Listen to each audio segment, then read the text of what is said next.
ఓపెనింగ్కి ఎవరిని పిలవాలన్నయ్య? అశోక్ ఉన్నాడుగా.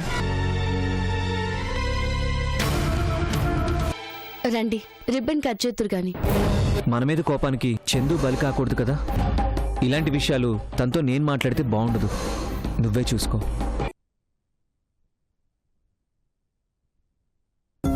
మనం ఇంత దూరం వచ్చింది మన వాళ్లతో సంతోషంగా ఉండాలని, ఎవరికోసం దూరం అవ్వాలని కాదు. అయినా సారీ అనే పదం 2 సందర్భాల్లో చెప్పొచ్చు. ఒకటి తప్పు చేసినప్పుడు, రెండోది మన వాళ్ళు మనకు దూరం కాకూడదు అనుకున్నప్పుడు.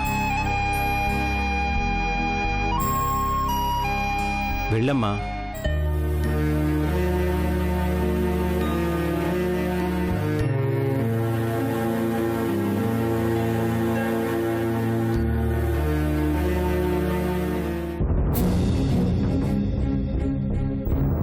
పోన్లేండి చిన్నపిల్ల, ఏదో తెలియక చేసుంటుంది. ఇప్పుడు జరిగిన దాని గురించి బాధపడ్డం ఎందుకు? తొందరపడి దాన్ని ఏం అనకండి. బాధపడటం కాదు, జరిగిన దానికి ఎవరిని ఏం చేయాలో అర్థం కావట్లేదు. ఏ రాజా అంటే ఈ ఇంటి ముందు గేటుకు కూడా పడదని చందుకు తెలీదా? తెలుసండి, కానీ స్థలం ఇప్పించాడు అన్న అభిమానం అయి ఉంటుంది.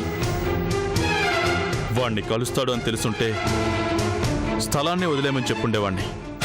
అసలు ఇదంతా కాదు. అశోక్ చేతుల మీదుగా ఓపెన్ చేయిద్దాం అనుకుంటే ఆ రాజాగారితో ఓపెన్ చేయించింది. అదే తట్టుకోలేకపోతున్నా. అసలు అశోక్ ఎంత బాధపడి ఉంటాడు?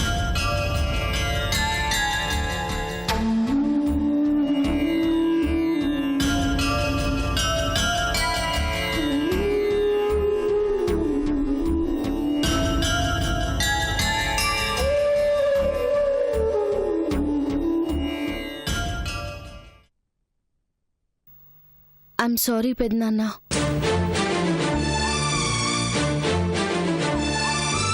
బావతో మీరు ఆఫీస్ ఓపెనింగ్ చేయించాలనుకున్న విషయం నాకు తెలీదు. చూసారా, పాపం దానికి ఏమీ తెలీదట.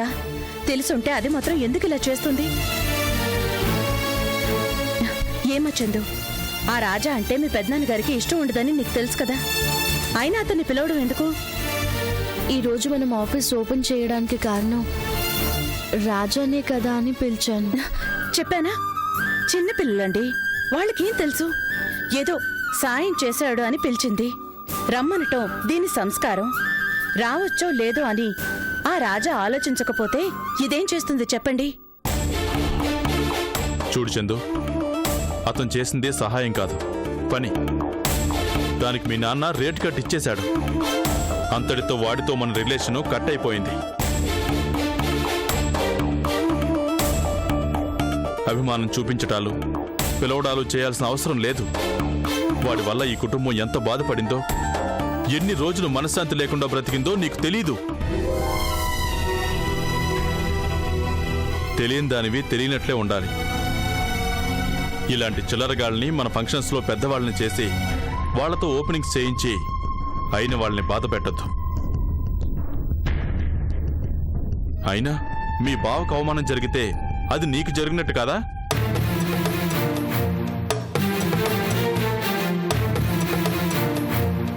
చూడమ్మా, చివరిసారిగా చెప్తున్నాను, మళ్ళీ ఇది రిపీట్ కాకూడదు. రాజా అనేవాడు ఎవడో అంతే. వాణ్ణి అలాగే చూడు, ఆ స్థాయిలోనే ఉంచు, హద్దు దాటనివ్వకు.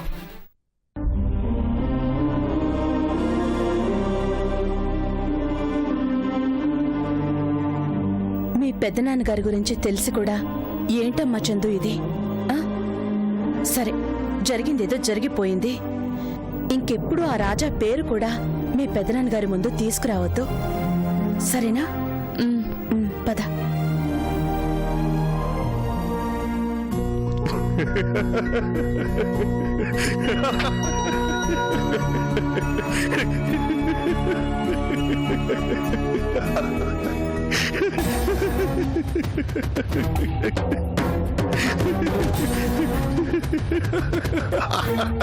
వాడి ముఖం ఇంత ఇంత అయిపోయి ఉంటుంది కదా.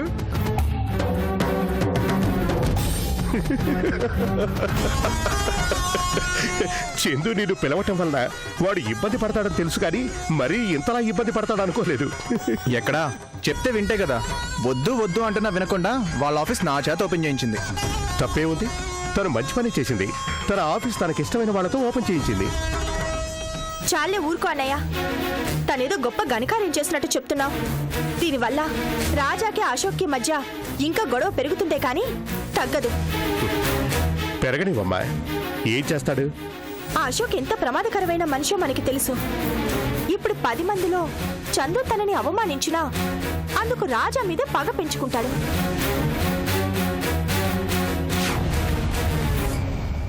కారణం లేకుండా కేవలం లలితని ప్రేమించిన ఒకే ఒక్క కారణానికి రాజా జీవితం నాశనం చేశాడు. అలాంటి వాడికి 10 మందిలో ఇలా అవమానం జరిగింది అంటే ఊరుకుంటాడా?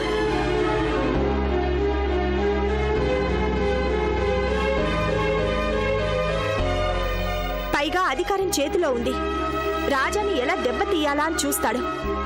రాజాని దెబ్బ కొట్టడం అప్పుడంత సులభం కాదమ్మా. నేనుండగా రాజాకి ప్రమాదం రాణిస్తానా?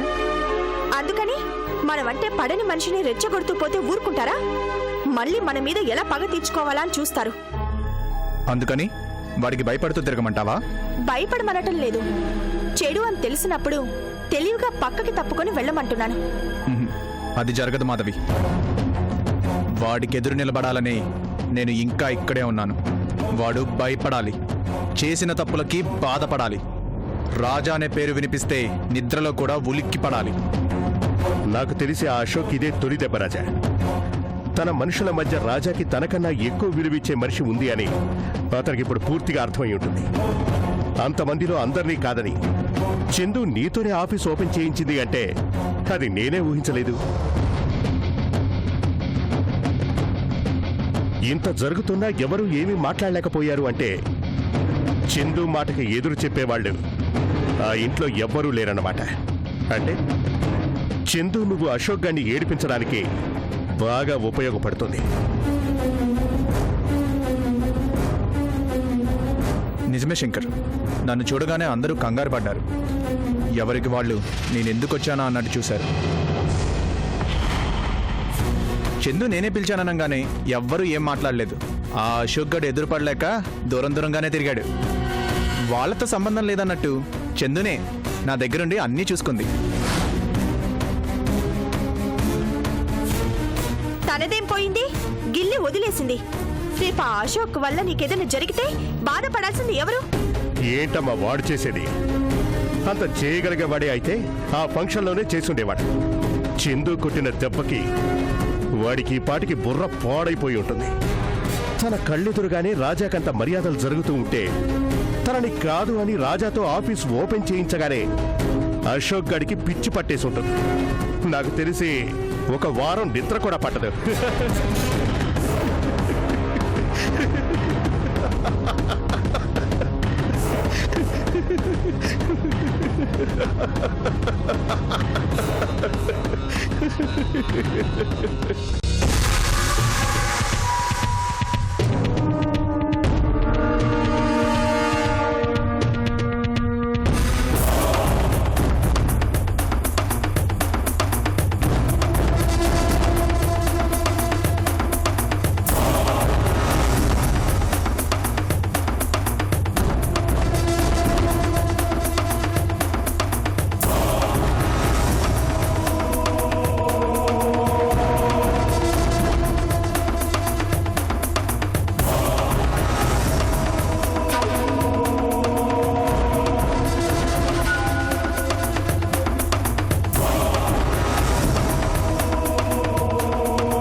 దీనికంతటికి కారణం మా బాబాయ్ చందు ఆ రాజా. వాళ్ళ సంగతి చెప్తాను. చందు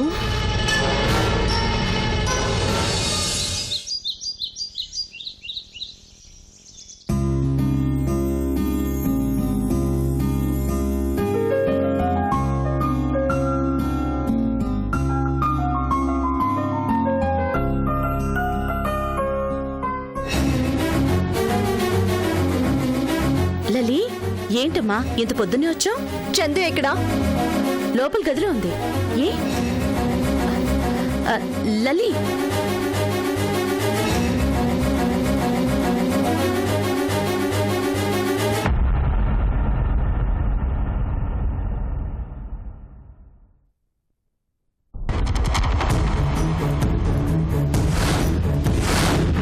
చందు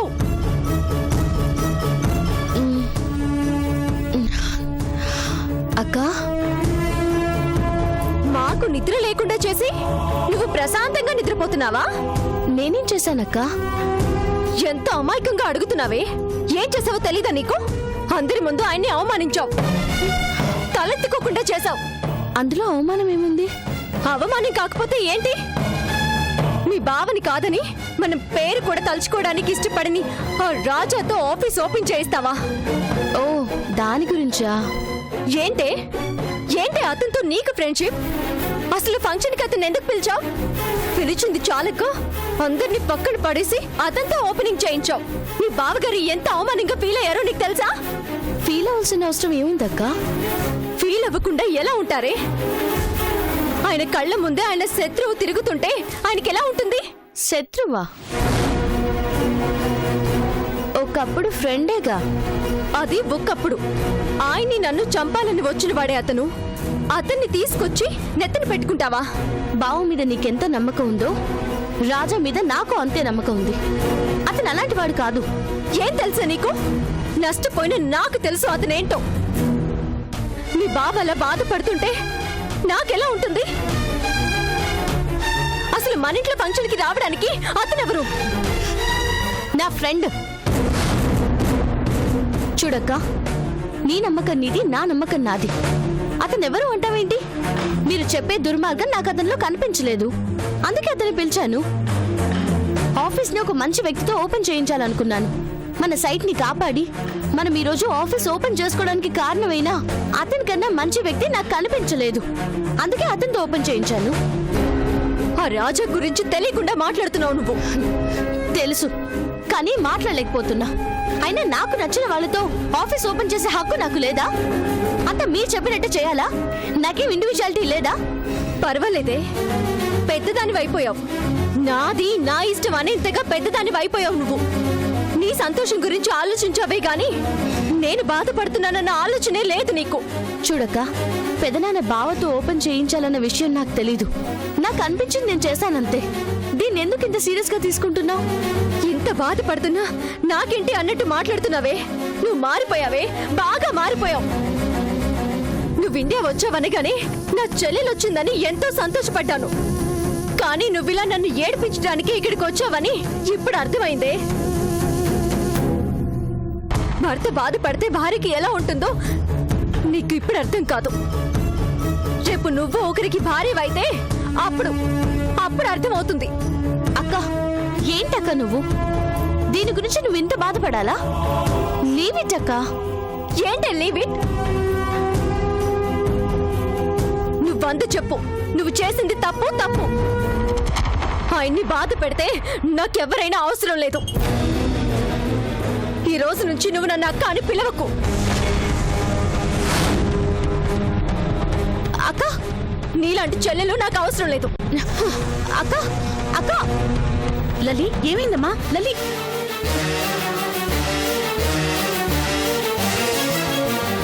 చందు, పెద్దమ్మా, ఏందమ్మా? చూడు పెద్దమ్మా, బావని నేను అవమానించానంట. అందుకని అక్క నాతో మాట్లాడదంట. నిన్న జరిగిన దానికి మీ బావగారు బాధపడ్డట్టున్నారమ్మా. అది నీ మీద కోపం కాదు, మీ బావ మీదున్న ప్రేమ. 2 రోజులైతే తనే మర్చిపోతుంది. ఏడోకు. నేను కావాలని చేశాను అనుకుంటుంది పెద్దమ్మ. కోపంలో ఉంది కాబట్టి అలా అనిపిస్తుంది. నేను మాట్లాడతాను కదమ్మా, నువ్వేడకు.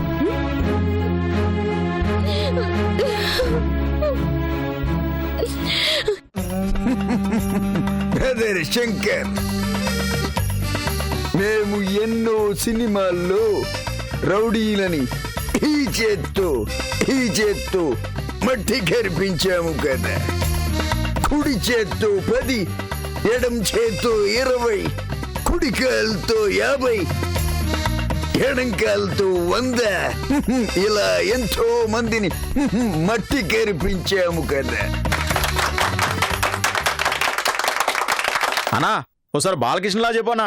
చూడు, ఒకవైపు కాదు 2 వైపులా చూడు. మీరు రౌడీలా. రౌడీజం అంటే నాది నా వాళ్ళది. మేము తొడగొడితే ట్రైన్లు ఆగుతాయి, సోడాబుడ్లు పగులుతాయి, సుమోలు గాల్లో లెగుస్తాయి. మీకు దమ్ముందా? రౌడీ చరిత్ర అంటే మాది, మీది కాదు. బాంబులు చుట్టాలన్నా, కత్తులు పట్టాలన్నా, డైలాగులు చెప్పాలన్నా మేమే. శంకర్, మీ వాళ్ళని అదుపులో ఉంచుకో. Dirty fellows. అన్నా, రవితేజ్లా మాట్లాడన్నా. చావు అంటే భయపడ్డానికి అల్లా టప్పాగా గల్లీలో తిరిగే గోండానా కొడుకుని అనుకుంటున్నారా? రాథోడ్, విక్రమ్ రాథోడ్ కాదు, రవితేజ. ఒరే, మీకు అడ్డాలేంటే? చూడు శంకర్ అన్నయ్య, వీళ్ళు నీ దగ్గర పనిచేసే రౌడీలా. మా రోజుల్లో మా వెనకాలుండే రౌడీలు ఒక్కొక్కడు అంత పొడువుగా కండలు తిరిగి మరీ ఉండేవాళ్ళు. వాళ్ళను చూడగానే ఎదుటోడికి చెమటలు పట్టేసి వీళ్ళేంటి ఎలా ఉన్నారు? మొత్తానికి మా రాజాకి మంచి స్నేహితులు దొరికాయా. చాలా బాగా మాట్లాడుతున్నావు. ఏంటి నీ రోజుల్లో రౌడీలు అలా పొడుగుగా ఉండేవాళ్ళ? ఏటి గంటలు తిరిగి ఉండేవాళ్ళ? అంటే నువ్వు ఏంటంటున్నావు? వీళ్ళు కూడా అలాగే ఉండాలంటావా? అదేమన్నా రూల్ ఉందేటి? వాళ్ళని చూసావా ఎలాగున్నారు? గడ్డలు మేసలు పెంచేసుకుని ఒక్కొక్కరిని ఎలి చంపేసినామంటే ఒక్కడిని కాదు 4 మింగేసి వస్తారు. ఇదిగో శంకరల్లా మాట్లాడు చూద్దాం. అలాగే. రేయ్, ఇది సినిమా హాలు కాదు హీరోలు రావటానికి. శంకర్ అడ్డా. ఇక్కడ సహాయం కోసం జనం రావాలి, కనికరించమని తప్పు చేసినోళ్ళు రావాలి.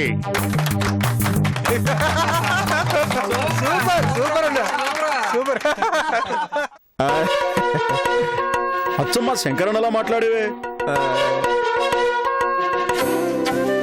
రేయ్ ప్రభాస్, రే రాజా,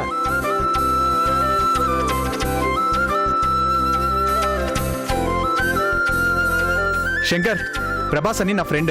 పరిచయం చేయక్కర్లేదులే రాజా. పరిచయాలు అయిపోవడం, అందరిని నవ్వించడం కూడా అయిపోయింది. మీ వాడు అందరి గొంతులు ఇమిటేట్ చేస్తున్నాడే. అన్నయ్య గొంతుతో కూడా మాట్లాడాడు.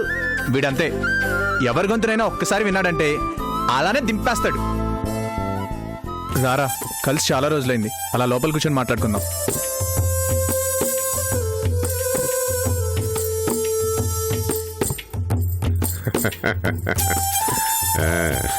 రారా.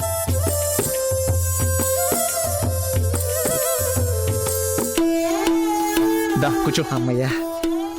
ఏంట్రా, ఎప్పుడొచ్చావు? ఏంటి సంగతులు?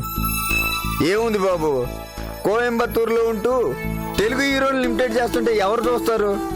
అందుకే ఆ తెప్పలేదో ఇక్కడే పడదామని ఓ 4 రోజులు ఉండిపోదామని వచ్చాను. ఇక్కడ ఉంటే నీకేమీ ఇబ్బంది లేదుగా. నాకు ఇబ్బంది లేదు, శంకర్కి ఇబ్బంది లేదు. ఇది మనిలు లాగానేరా. నీ ఇష్టం వచ్చిన రోజులు ఇక్కడుండు. ఆ మాట అన్నావు చాలరా. ఇంతకీ అమ్మ వాళ్ళ గురించి ఏమైనా తెలిసిందా? లేదురా, ఆ చుట్టుపక్కల అంతా వెతుకుతూనే ఉన్నాను. కనీసం చూసినట్టు కూడా ఎవరు చెప్పడం లేదురా. శంకర్ కూడా ట్రై చేస్తున్నాడురా, ఏమీ తెలియట్లేదు. ఎక్కడున్నారో ఏంటో. ఎక్కడున్నా క్షేమంగానే ఉంటారురా, నువ్వేం దిగులు పడకు. బయటకు వచ్చి ఇన్ని రోజులైనా అమ్మా చెల్లిని చూడలేకపోయానురా. శిక్ష పూర్తవగానే నువ్వు బయటకు వస్తావని తెలుసు కదా. కనీసం నీకోసమైనా జైలుకి రావాలి కదా. జైలర్ గారికి చెప్పొచ్చానురా. అప్పుడప్పుడు ఫోన్ చేసి కనుక్కుంటున్నాను కూడా. రాలేదంట. వస్తారా, తప్పకుండా వస్తారు.